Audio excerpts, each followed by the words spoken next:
بسم اللہ الرحمن الرحیم۔ السلام علیکم۔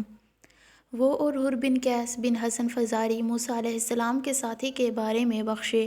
ابن عباس نے فرمایا کہ وہ خضر علیہ السلام تھے، پھر ان کے پاس سے ابی بن کعب گزرے تو عبداللہ بن عباس نے انہیں بلایا اور کہا کہ میں اور میرے یہ رفیق موسیٰ علیہ السلام کے اس ساتھی کے بارے میں بحث کر رہے ہیں جس سے انہوں نے ملاقات چاہی تھی۔ کیا آپ نے رسول اللہ سے اس کے بارے میں کچھ ذکر سنا ہے؟ انہوں نے کہا ہاں، میں نے رسول اللہ کو یہ فرماتے سنا کہ ایک دن موسیٰ بنی اسرائیل کی ایک جماعت میں بیٹھے ہوئے تھے کہ اتنے میں ایک شخص آیا اور اس نے آپ سے پوچھا کیا آپ جانتے ہیں کہ دنیا میں کوئی آپ سے بھی بڑھ کر عالم موجود ہے؟ موسیٰ نے فرمایا نہیں۔ اس پر اللہ تعالیٰ نے موسیٰ کے پاس وحی بھیجی کہ ہاں، ہمارا بندہ خضر ہے جس کا علم تم سے زیادہ ہے۔ موسیٰ علیہ السلام نے اللہ سے دریافت کیا کہ خضر علیہ السلام سے ملنے کی کیا صورت ہے؟ اللہ نے ایک مچھلی کو ان سے ملاقات کی علامت قرار دیا اور ان سے کہہ دیا کہ جب تم اس مچھلی کو گم کر دو تو واپس لوٹ جاؤ، تب خضر سے تمہاری ملاقات ہوگی۔ تب موسیٰ چلے اور دریا میں مچھلی کی علامت تلاش کرتے رہے۔ اس وقت ان کے ساتھی نے کہا جب ہم پتھر کے پاس تھے کیا آپ نے دیکھا تھا؟ میں اس وقت مچھلی کا کہنا بھول گیا اور شیطان ہی نے مجھے اس کا ذکر بھلا دیا۔ موسیٰ نے کہا اسی مقام کی ہمیں تلاش تھی۔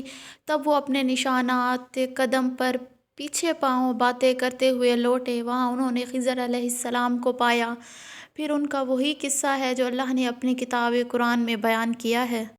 ایک مرتبہ رسول اللہ نے مجھے سینے سے لگا لیا اور دعا دیتے ہوئے فرمایا کہ اے اللہ اسے علم کتاب یعنی قرآن عطا فرمائیے۔ میں ایک مرتبہ گدھی پر سوار ہو کر چلا۔ اس زمانے میں میں بلوغ کے قریب تھا۔ رسول اللہ منی میں نماز پڑھ رہے تھے اور آپ کے پاس دیوار کی آڑ نہ تھی، تو میں بعض صفوں کے سامنے سے گزرا اور گدھی کو چھوڑ دیا۔ وہ چرنے لگی جبکہ میں صف میں شامل ہو گیا، مگر کسی نے مجھے اس بات پر ٹوکا نہیں۔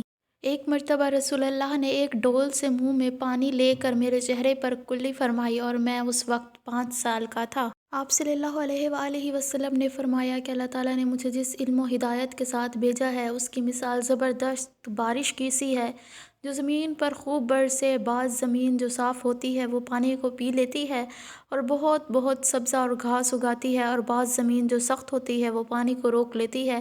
اس سے اللہ تعالیٰ لوگوں کو فائدہ پہنچاتا ہے، وہ اس سے سیراب ہوتے ہیں اور سیراب کرتے ہیں۔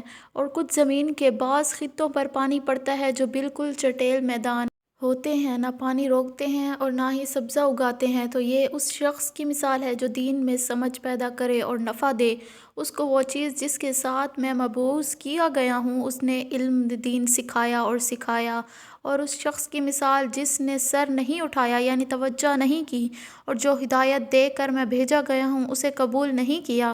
رسول اللہ نے فرمایا علامات قیامت میں سے یہ ہے کہ دینی علم اٹھ جائے گا اور جہل ہی جہل نظر ہو جائیں گے۔